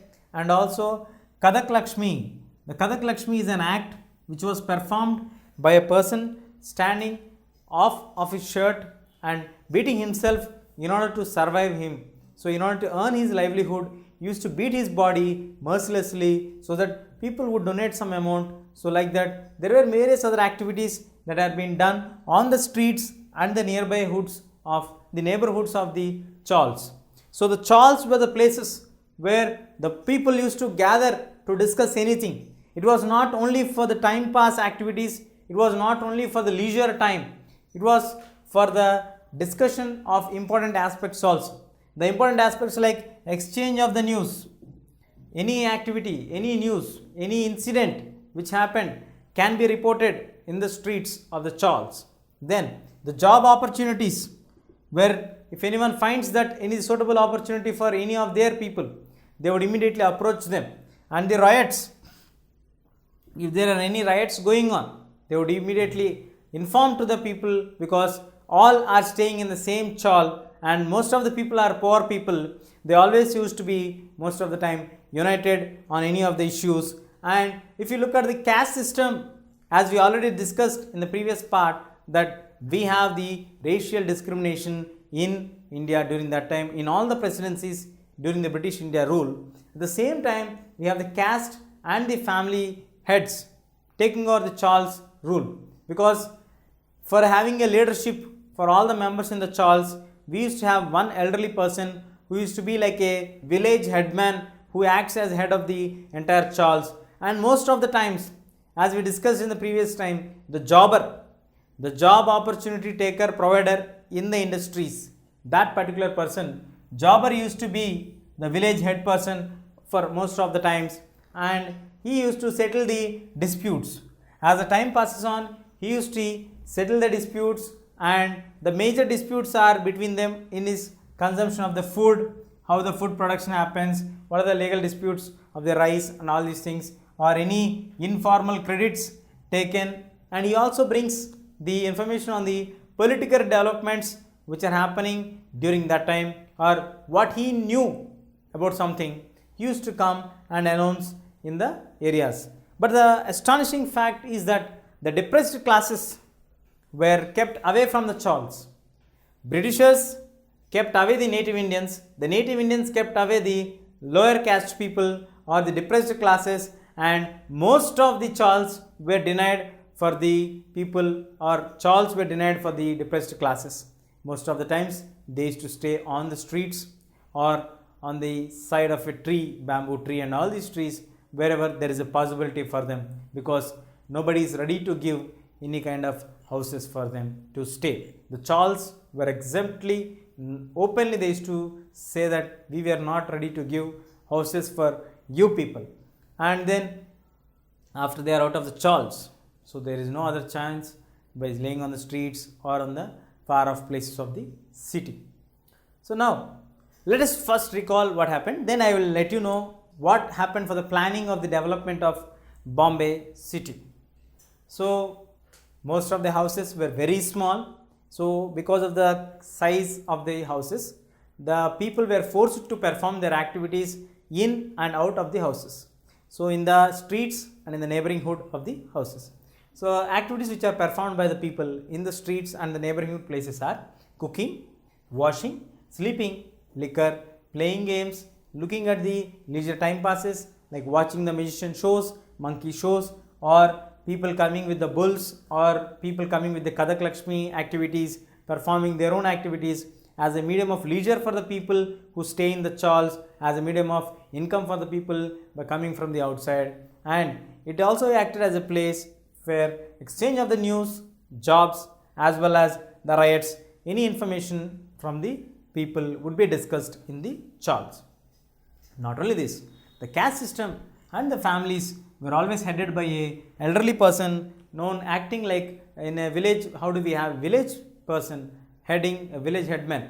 In the same way, we have a caste groups heading their own caste members. And then the most of the times the person was a jobber. A jobber is a person who is a senior most employee in any of the factories or the industries, whose word would be the final authority to take the members into the jobs, the workers into the work. That is the reason why jobbers are given special importance and privileges in the society, and he has been taken as the family head person or the main person of the chawl of the basti. So once he takes these charges, he tries to settle the disputes in regarding to the allocation of the food, crop, or any other activities, or any kind of informal credits exchanged between two members which resulted in a dispute. Then he would enter in and try to solve the dispute. And coming to the political news, the news jobber would have a more accessibility to the developments which are happening in the political scenario. So he would brief the people on what are the political developments that are on his knowledge towards the development of the city or their own bastis. Moving on to the other astonishing fact was the discrimination point of view was very high during the British India, and that can also be felt in Mumbai, where the depressed classes were not at all allowed to stay in the chawls. They were completely out of the chawls. But now moving on to the interesting fact of London got the idea of town planning with the fear of mass revolt by the people, especially the working community. But in Bombay, the scene was completely different. It was not the fear of the workers which made Bombay to plan its city. It was the fear of plague, the disease, the epidemic, which brought the idea of people of Bombay to plan strictly in order to save themselves from the dangerous disease, that is plague.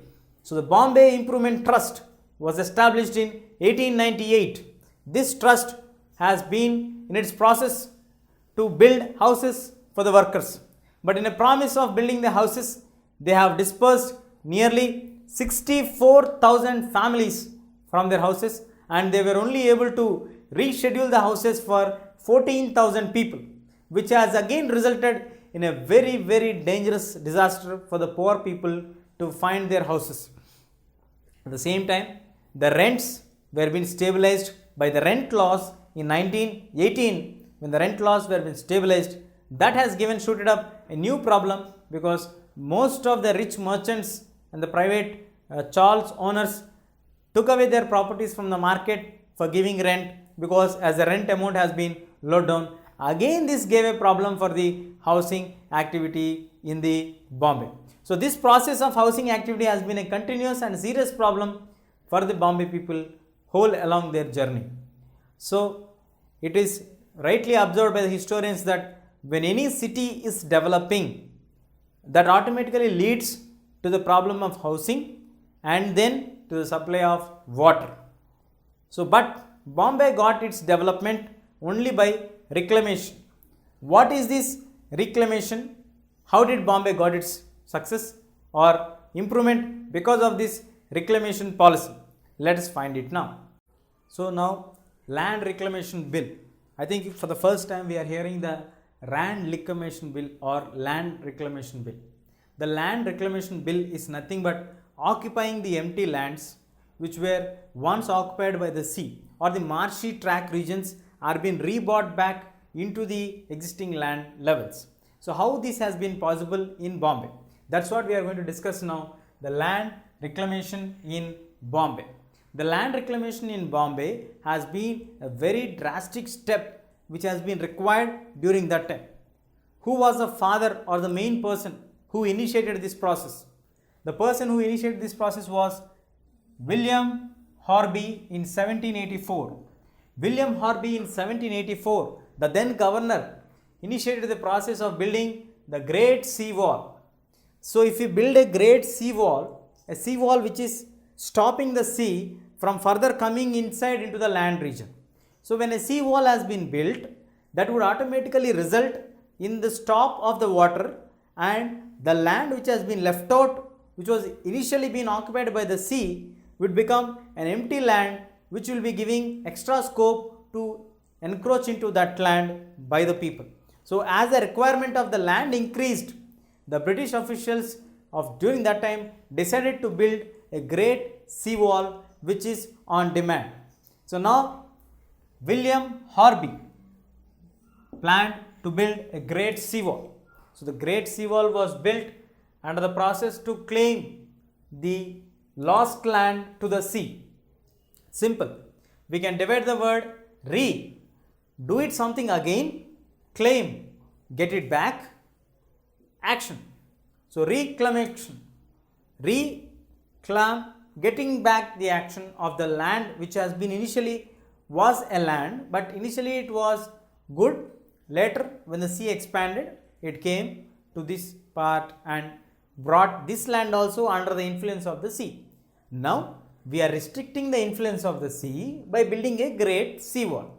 That's what the process of reclamation. This reclamation has proved a very, very positive sign towards the growth of Bombay, because the additional commercial place, it has required place because it is growing day to day basis. Private as well as the government offices, private industries all need place. So the several plans have been planned in order to get the excess land or the reclamation land from Bombay. This reclamation land is highly required because of the necessity and the growth of the demand for land. So finally, even the private owners are ready to risk their money in order to get this land inbuilt because they need land and they need to do their business. In most of the cases, nearly all the factories has been shut down because of the lack of land and the proper facilities are not being provided. So finally, the back bay which has been built has added for Mumbai or the Bombay 22 square miles of land, which was a very huge land added, and this land has been profitably or successfully completed from 1914 to 1918 during the period of World War I in Bombay. The Bombay Port Trust has successfully completed this one. After they completed this one, they have established the 22-acre land into a Ballard Estate. The Ballard Estate is a place where today we have the Marine Drive of Bombay, which is very, very famous. So that's how the Bombay got its land expanded by having land reclamation walls. So this is how some cities grow, by adding the lands of the nearby suburban regions. But here Bombay, it got its own land back by pushing aside the sea. Is it really possible to push aside a sea? No. We are just stopping the flow of the water by building a great wall so that this land can be positively used for human inhabitation. That's what happened here in the land reclamation in Bombay. Land reclamation in Bombay was started by William Harvey in 1784. This man was a governor during that period of the Bombay Presidency, who initiated the process to build a great sea wall. His intention was to start the process of reclamation. And what is the purpose for him to go towards the ideology of building a wall there? His ideology in building a wall was he needs land for the government purpose and also for the private companies. So, the private company people are ready to risk their financial amounts to get the land back or to find some land in Bombay to do their businesses. So, as situations are becoming worse, the private companies are daily feeling very bad to circulate the problem of land acquisition. So, that's how the need has triggered to build a great wall, that is the Back Bay in 1864, which was adding 22 square miles to Bombay geographical area. Later on, in 1914 to 1918, Bombay Port Trust has made it 22-acre Ballard Estate, which is now famous as the Marine Drive of Bombay. That's how the land reclamation in Bombay has been a proved positive advantage for the growth of Bombay, not only in the geographical aspect but also industrially, politically, and also to get financial resources dumped in towards Bombay, which obviously gave chance for the opportunities to grow much larger and larger. Mumbai is a land of dreams. How did Bombay get its city of dreams? Though we have discussed that Mumbai has been a place where it has been overcrowded, there are no proper housing facilities available. There is a problem for drinking water also, where daily morning we see people fighting with each other. So these all remarks of Mumbai has been thrown away aside when it comes to the establishment of Bombay, the city of dreams. The world of cinema and culture has entered into Bombay. That happened, many of the people call it as Mayapuri, the place where all the dreams come true, the city of dreams. Bombay is also known as the mixture or a blend of star success and ultimate reality of poor slums. It is star bungalows and slums. It is a blend of slums and star bungalows. So how did Bombay turn into such a successful film-making city? Let us discover that. Let us see here. The first film was depicting that India has always had problems, especially Bombay had always problems.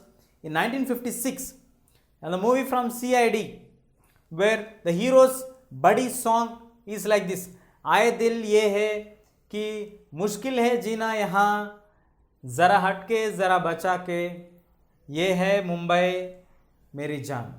It is like आए दिल है मेरा मुश्किल है जीना यहाँ, means like it is very difficult to live here practically. ज़रा हटके ज़रा बच के, to move aside, to safeguard yourself. ये है मुंबई मेरी जान. So safeguard yourself, my heart. That is a line which is saying that there are practical difficulties in Bombay in order to achieve their day-to-day works and settlements. And in the other movie like Guest House in 1959, it also says that a song saying the hearts of the people of Mumbai are small, while the roads and streets are very wide. The bungalows are very big. That's how the movies have depicted the picture of Bombay in the initial years for the development of the film industry. Now moving on to the actual development of the film industry. The first film was made in 1896 by Harishchandra Sakharam Bhatwadekar. Harishchandra Sakharam Bhatwadekar conducted a wrestling match who shooted actually a movie on a wrestling match at the Bombay Hanging Gardens. So after shooting this movie in 1896, it became a very famous spot for the movies.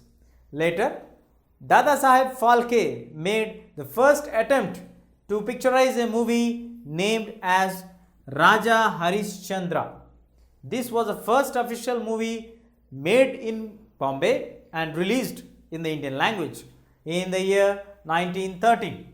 So from then, the movies have kicked off their way or started off on a great way ahead. In 1925, Bombay became the famous film capital of India. By 1925, it was very clear that the entire filmmaking industry started to develop in Mumbai. 50 films in 1947 proved that it has been a large growing industry because the budget which has been spent on 50 films was rupees 756 million rupees. So this amount is not a small amount. It is not in competition with any industry because it has gone a far ahead than all the other industries. And in 1987, this film industry is able to accommodate nearly 5,20,000 people. So the people started to get their jobs, started to understand the filmmaking industry. People started to migrate from north, east and the south. From Madras, we have many people coming towards the film industry in Bombay. We have many people coming from east, Kolkata towards Bombay. We have many people from Lahore, the present day Pakistan, also coming from Bombay in association with the Hindi movie making industry. The famous people are Ismant Chughai, was also part of the Hindi movie making association, and Saadat Hasan. These two are coming from Lahore region, were also part of the Hindi movie making group or Bombay cinema. So the Bombay cinema was actually the city of dreams. What we could have like a brief recap of what happened actually. It is also known as the Mayapuri, the city where all your dreams come true because of the establishment of the world of the cinema and culture. Now, in 1956, one of the movie songs of the movie CID, hero sings for himself saying to his heart and soul that "Aay ye dil hai, mushkil hai jeena yahan, zara hatke zara bachke, ye hai Bombay meri jaan." To safeguard yourself, it is very difficult to live in Bombay. That's what the meaning of these lines meant for us. And in another movie like Guest House in 1959, this also showed that there are practical difficulties in Bombay to find a house to stay there or to find any job there. And moving on to the development of the actual industry of the movies. First movie was been picturized by Harishchandra Sakharam Bhatwadekar in 1896. He shot a movie on wrestling match which actually turned on picturizing on Bombay High Gardens. Later on, Dada Saheb Phalke made the first attempt to picturize a movie completely in Hindi base, that is Raja Harishchandra in 1913, which started off a great way of the establishment of the Indian filmmaking industry at Bombay. With this, in 1925, the filmmaking industry was being established at Bombay and recognizing Bombay as the capital of film sector. So film capital is Bombay from then. From then onwards, Bombay has never looked back in a category of films. So in 1947, by the time we got independence, the budget which has been spent on making the movies was nearly 756 million, which is a very far ahead than all private sector industries which are in existence during that time. And in 1987, it is able to accommodate nearly 5,20,000 people by providing some opportunities for them. So Ismat Chaugan and Saadat Hasan, who came from the various parts of India, also symbolizing the national integration, was also the special characteristic of Indian cinema. So Bombay has turned to be the city of dreams. Whoever would like to wish to act in movies, to exhibit their skills of dancing, acting or any other skills, they would move on to Bombay.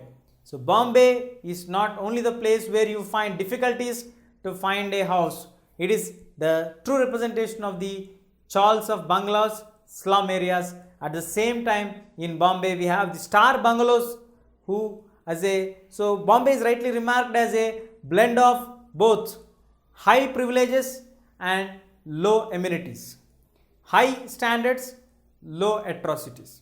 So high standard of star bungalows, low slum areas. So Bombay is a distinct city. In any corner of the world, you don't find a city equal to that of Bombay.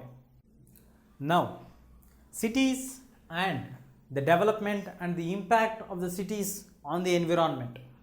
As we all know that when we talk about a city, we are literally talking about the development of the industries and the factories. So when an industry or a factory is established, that would automatically pressurize or at the cost of the ecology. So that's what the main focus, today's theme of understanding city and the effect on the environment. So at the cost of the cities are established at the cost of ecology. The environment would be completely being affected diversely in all aspects. Let it be in the air pollution, let it be in the water pollution, let it be in the land getting contaminated with the different kind of chemicals. So all these things get affected with the upgradation of a rural area into an urban area, that is literally into a city. A city may be a place where you get a number of opportunities, but at the same time it is at the cost of ecology, the imbalance which is created in the nature. Naturally we have certain special effects, but that all will be destroyed with the influence of the development so-called cities. Many factories would be established which would be resulting in the waste, more in the waste, dust, then pollutions, all kinds of pollutions, air pollution, water pollution, noise pollution. Noise has been a serious concern for the many people in the cities. So many waste particles you find in the city because of the development.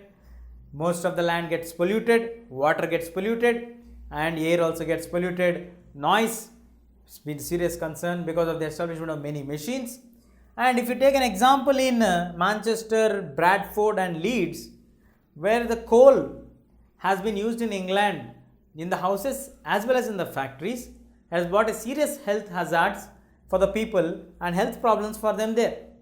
And this hundreds of the chimneys used to spew the smoke into the air, believing that most of the atmosphere was in dark greyish color. Many of the people used to make jokes that yes, many of the people in England were born and brought up believing that the vegetation always appears in grey color, because the smoke which falls down on the green vegetation turns them into grey. Then many people started to raise their voice, questioning the imbalances which are coming in the nature, and started to put their voices on a firm note. So initially they thought this would be right to legislate the issue in the assembly hall so that we can bring a new nuisance bill. This nuisance bill can stop the issue, but the industrialists and the steam machine owners were completely against this view, as they were a bit influential. Money and wealth was been their main concern.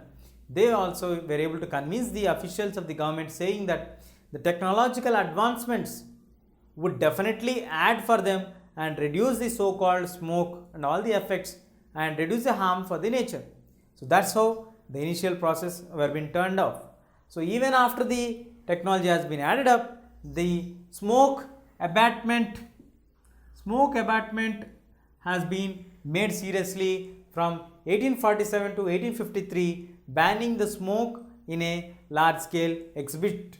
So the Smoke Abatement Act came into force in 1847 to 1853. And also when we move on to Indian land, Kolkata was the first place which created history. Kolkata, though being a second prime city in India, but the first city to legalize the smoke nuisance legislation. That's how it has got its special significance here. So when initially Kolkata was also having many industries and mills which were using their smoke and this coal were burning and making the entire city to become coal and dusty. So people were thinking of to file a complaint, bring it to the notice so that they can stop the coal exhibit from the factories. A new problem came when in the railway line in 1855 was brought into existence that has brought coal from Raiganj, which is bringing extraordinary smoke into the air. That's how the new problem has arisen in 1855. But in 1863, Kolkata people were able to successfully bring the smoke nuisance bill legislation, which was actually a replica of Smoke Abatement Act of 1847 and 1853. So that's how the city which first brought the bill in relevance to the western terms was Kolkata. In 1920, the rice mills got a new problem for us in India. The rice mills started to, the rice mills which are established in Toliganj, started to burn the rice with their husk to make the husk to burn. Instead of making it in coal, they started to use the rice husk. So this resulted in a dropping of the entire dust like a rain shadow and raining the entire dust in all the houses, factories, city roads, everywhere it has been covering the entire dust like that. So somehow in Bengal they were able to reduce the effect but not in a larger scale. So as a common scenario in all the cities which are growing in the later part of the 19th century has been witnessing that there is an imbalance which is created by the development of the city on the nature, which would automatically result in the pollution, in the decay of the environment. That's what we have seen in the case of England or in the case of Kolkata, or it may be in the case of Bombay. The Smoke Abatement Act in 1847 and 1853 and the replica of that was made by Kolkata, which initially was the first city to bring such a legislation. So the long history of pollution was being found in Kolkata also. So but in order to stop the pollution, they were trying to get some efforts. In the meanwhile, the railway line proposal in 1855 has brought a serious threat for the pollution again, because it has been smoking up continuously by the railway engine but the coal which was brought from the Raiganj. Then in 1863, Kolkata successfully brought the smoke nuisance legislation. Finally in 1920, one more problem has come up, that is the rice mills of Toliganj started to burn their rice husk, which started to drill like a rain and fall on the entire household, fields, roads, everywhere, which started to affect their health on the day-to-day basis. That's how pollution has been a common scenario in all the cities, whether it is in the lower part of the development or in the higher edge of the development. Now in order to conclude, cities are the places where you find huge opportunities for you, and also those who would love to have freedom, that is a place where the cities have come. Though it is not neglected that we have many problems in the cities like the pollution, the smoke, whatever it may be, but it has given a chance for many of the people, not many of the people, millions of the people, to make their dreams to come true. And these millions of people were facing all these problems but turned their dream lands, the cities, into their homes. That's how the cities are a symbol of freedom and